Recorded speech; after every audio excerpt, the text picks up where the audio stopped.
नमस्कार, मैं हूँ अमिता पंकज। आप देख रहे हैं रासत्ता एक्सप्रेस और रासत्ता एक्सप्रेस के पॉलिटिकल मैटर में बात करने जा रहे हैं आम आदमी पार्टी से जुड़ी एक बड़ी खबर के बारे में। जब से आम आदमी पार्टी की दिल्ली से विदाई हुई है, यानी कि कहीं न कहीं सत्ता से बाहर होने के बाद में आम आदमी पार्टी जो दमखम रखती थी, उसमें जो है कहीं न कहीं कमी आई है। यानी कि पार्टी एक तरह से कहा जाए तो कमज़ोर जो है वो होती जा रही है। अब इन सारी चीज़ों के चलते एक पार्टी जो दावा करके आई थी, वो कट्टर ईमानदारी से काम करेगी और दिल्ली की जनता को जो है वो सबसे ज़्यादा जो है फ़ायदा पहुँचाने का काम करेंगे। उनके लिए जो है फ्री की सुविधाएँ भी दी गई थी और एक तरह से दावा किया गया था कि आपके भविष्य जो है आपके बच्चों का वो सुधार दिया जाएगा।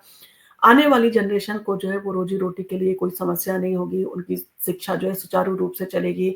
इसके साथ ही साथ नौकरी-पेशे में भी जो है उन्हें सुविधाएँ दी जाएगी। यानी कि एक तरह से जो है एक साफ-सुथरी दिल्ली का सपना दिल्ली की जनता को दिखाया गया और इसके साथ में ये वादा किया गया कि सियासत में जितनी भी कट्टर बेईमान पार्टियाँ हैं, उनको जो है बाहर का रास्ता दिखाया जाएगा।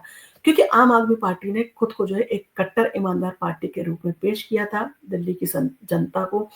ये कॉन्सेप्ट जो है वो राजनीति का पसंद आया और एक चांस देना जो है वो दिल्ली की जनता ने इसको ज़रूरी समझा। अब दिल्ली की जनता ने रातों-रात एक पार्टी को सराखों बिठाया और पार्टी को जो है बहुत जल्दी जो है वो राष्ट्रीय पार्टी का दर्जा भी मिल गया। यानी कि पूरे भारत में आम आदमी पार्टी का डंका बजने लगा और आम आदमी पार्टी जो है वो आगे बढ़ती गई।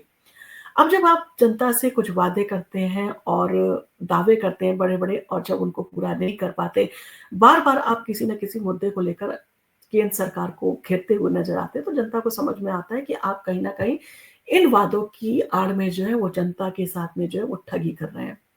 इसी तरह से कुछ स्कैम हुए जैसे दिल्ली शराब घोटाला और उसके बाद में जो है शीश महल का घोटाला, यानी कि जिस तरह से सीएम हाउस का रेनोवेशन हुआ तो पार्टी के ऊपर एक बड़ा डेंट लगा कि आप दावा करते थे कि आप ईमानदारी से जो है वो राजनीति करेंगे और आप एक साधारण जो है इंसान की तरह से रहेंगे, यानी कि आपको कोई सुख-सुविधा नहीं चाहिए, आपको कोई साजो-सामान नहीं चाहिए। तो जिस तरह से अब तक के पॉलिटिशियन होते थे, उनसे अलग जो है आपने लगने का दावा किया था। अब जब जनता को सारी चीज़ों की भनक लगती है, जनता को लगता है कि आम आदमी पार्टी से खास जो है वो पार्टी बनती जा रही है और अरविंद केजरीवाल किस तरह के ऐशो-आराम की ज़िंदगी जी रहे हैं, तो कहीं न कहीं पार्टी की उस कट्टर इमेज के ऊपर जो है वो डेंट लगा। और ये जो डेंट था इतना घातक हुआ कि जिसने दिल्ली की सत्ता से आम आदमी पार्टी को जो है वो बाहर का रास्ता दिखा दिया, क्योंकि जनता जनार्दन है, जनता आपको सराखों बिठाती है, जो जनता को आपको सत्ता से उतारते देर नहीं लगती।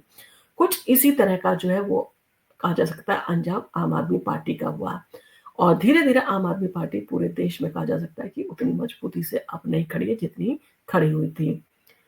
पंजाब में आम आदमी पार्टी की अभी भी सरकार है, जो कि कहीं न कहीं कहा जा सकता है अगर अच्छा प्रदर्शन करते हैं, तो जनता की नज़रों में जो है वापस वो हीरो बन सकते हैं।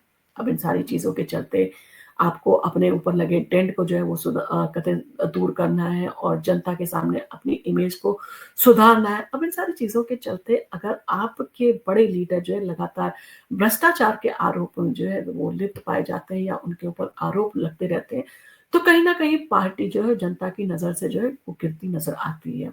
अब ऐसा ही कुछ खुलासा जो है दिल्ली की जनता के सामने एक बार फिर से हुआ है।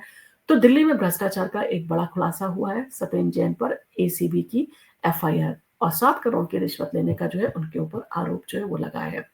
तो दिल्ली की राजनीति में एक बड़ा धमाका जो है वो हुआ है। आम आदमी पार्टी की सरकार में मंत्री रहे सत्येंद्र जैन के खिलाफ जो है एंटी करप्शन ब्रांच यानी कि एसीबी ने बड़ा कदम उठाते हुए एफआईआर जो है वो दर्ज कर ली है। आरोप बेहद गंभीर है। 771 करोड़ के सीसीटीवी प्रोजेक्ट में 16 करोड़ का जो है जुर्माना माफ करने के लिए 7 करोड़ की रिश्वत लेने का आरोप जो है उसका मामला सामने आया है। इस घोटाले ने दिल्ली की सियासत में जो है भूचाल ला दिया है। तो क्या है पूरा मामला? तो साल 2019 में दिल्ली की सरकार ने राजधानी में 70 विधानसभा क्षेत्रों के लिए 1.4 लाख सीसीटीवी कैमरे लगाने की कहा जा सकता है प्रोजेक्ट की शुरुआत की थी और इसकी कुल लागत 571 करोड़ रुपए थी और इस प्रोजेक्ट का ठेका भारत इलेक्ट्रॉनिक्स लिमिटेड यानी कि बीईएल को और उसके ठेकेदारों को जो है दिया गया था। लेकिन काम में देरी होने की वजह से दिल्ली सरकार ने बीईएल और उसके ठेकेदारों पर 16 करोड़ रुपए का जुर्माना लगा दिया और अब आरोप है कि इस जुर्माने को माफ करने के लिए सत्येंद्र जैन ने 7 करोड़ रुपए की रिश्वत ली। कैसे खुला ये घोटाले का राज? तो एसीबी को इस घोटाले की भनक जो है वो पहले लग चुकी थी और एक मीडिया रिपोर्ट से इन सारी चीज़ों की भनक जो है वो सामने आई थी एसीबी के।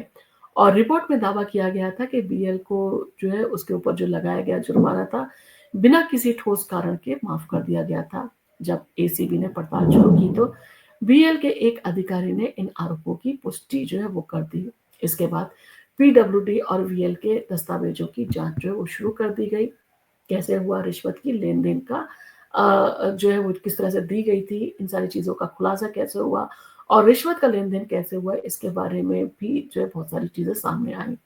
शिकायत के मुताबिक ये रिश्वत सीधे जो है वो नहीं दी गई थी, अलग-अलग ठेकेदारों के ज़रिए पहुँचाई गई थी। वीएल ने कुछ ठेकेदारों को सीसीटीवी कैमरों की नई खपत जो है वो देने का जो है वो ऑर्डर दिया और इस ऑर्डर की वैल्यू को जानबूझकर जो है वो बड़ा कर दिया गया और इसी बढ़ी हुई रकम से 7 करोड़ रुपए रिश्वत के तौर पर जो है सत्येंद्र जैन तक पहुँचाया गया। एसीबी ने इन सारी चीज़ों के चलते जो है वो एफआईआर जो है वो दर्ज कैसे की तो क्योंकि सत्येंद्र जैन दिल्ली सरकार में मंत्री रह चुके हैं, इसलिए एसीबी को उनके खिलाफ जो है कार्रवाई करने के लिए सरकारी मंजूरी लेनी पड़ी। सरकारी इजाज़त मिलने के बाद एफआईआर जो है वो दर्ज कर दी गई। एफआईआर में भ्रष्टाचार निवारण अधिनियम 1988 की धारा 7 और धारा 13 एक ए के तहत जो है मामला दर्ज किया गया। इसके अलावा भारतीय दंड संहिता यानी कि आईपीसी की धारा 120 भी आपराधिक षड्यंत्र की भी जो है इसमें लगाई गई है। सीसीटीवी प्रोजेक्ट में जो है और भी घोटाले जो है हो सकते हैं, इसका अनुमान भी लगाया जा रहा है। तो इस घोटाले में सिर्फ रिश्वतखोरी ही जो नहीं सामने आई है, बल्कि प्रोजेक्ट की गुणवत्ता पर भी जो है वो सवाल उठे हैं। रिपोर्ट्स के मुताबिक कई सीसीटीवी कैमरे शुरुआत से ही जो है वो खराब थे और उनकी क्वालिटी भी जो है बेहद घटिया थी। अब एसीबी इस पहलू की भी जो है वो जांच कर रही है कि कहीं इनमें और भी बड़ा जो है वो घोटाला तो नहीं किया गया। अब इन सारी चीज़ों के चलते एक बार फिर से सत्येंद्र जैन जो है वो चर्चा में आ चुके हैं और आम आदमी पार्टी के एक बड़े नेता हैं और काफ़ी लंबे समय तक जो है वो भ्रष्टाचार के मामले में जो है वो तिहाड़ जेल भी रह के आ चुके हैं, यानी कि आय से अधिक संपत्ति रखने का मामला भी जो है उनके ऊपर सामने आया था। अब इन सारी चीज़ों के चलते कहीं न कहीं आम आदमी पार्टी की इमेज को जो है फिर से डेंट लगा है और जब बार-बार एक पार्टी की इमेज को डेंट लगता है तो जनता को ये समझते देर नहीं लगती है कि पार्टी ने कहीं न कहीं जो है वो जनता को गुमराह किया है। इन सारी चीज़ों के चलते आम आदमी पार्टी अपनी पुरानी छवि को जो है पाने के लिए क्या प्रयास करेगी? क्या वो एक नए नैरेशन को जो है वो गढ़ने की तैयारी में है?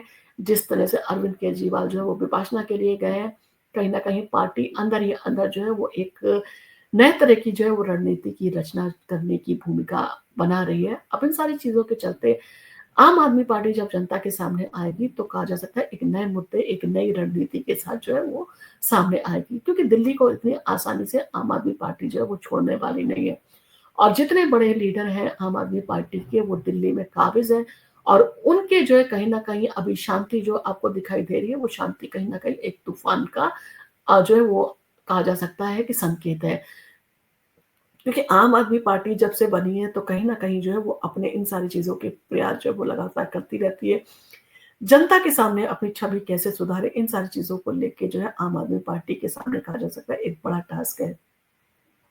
अब आने वाले समय में पंजाब में जो है वो कैसे सत्ता में लगातार बने रहेंगे और पंजाब के माध्यम से कैसे जो है वो पूरे देश के सामने एक नया मॉडल जो है वो यानी कि एक नए पंजाब का मॉडल जिस तरह का वो दावा कर रहे हैं वो लेकर सामने आएँगे। क्या आपको लगता है कि आम आदमी पार्टी के ऊपर लगा हुआ ये डेंट जो है वो आसानी से हट जाएगा? जनता वापस जो है उसको वापस उसी तरह से अपने दिलों में जो है बिठा लेगी? क्या सारे अपराधों के लिए जो है जनता आम आदमी पार्टी को माफ़ कर देगी? इन सारी चीज़ों को लेकर आपका क्या कहना है? और आपके पास में अगर पुराने कोई रिकॉर्ड हो कि अगर कोई ऐसी पार्टी रही हो जिसको बाद में जनता ने वापस सराह को बिठा लिया हो, तो आप कमेंट के ज़रिए जो है हमें ज़रूर बताएँ, हमारे साथ शेयर करें और हमारी कोशिश रहेगी कि हम जनता के सामने जो है इसी तरह के इंटरेस्टिंग चीज़ें लेकर आते रहें। और आपको अगर हमारा वीडियो पसंद आया हो तो आप इसको लाइक कीजिए, शेयर कीजिए। हम आपके लिए जो है इसी तरह के वीडियो लेकर आते रहेंगे और आप अगर हमारे चैनल पर पहली बार आए हैं और अभी तक आपने हमारे चैनल को सब्सक्राइब नहीं किया है तो हमारे चैनल को सब्सक्राइब करना ना भूलें। धन्यवाद।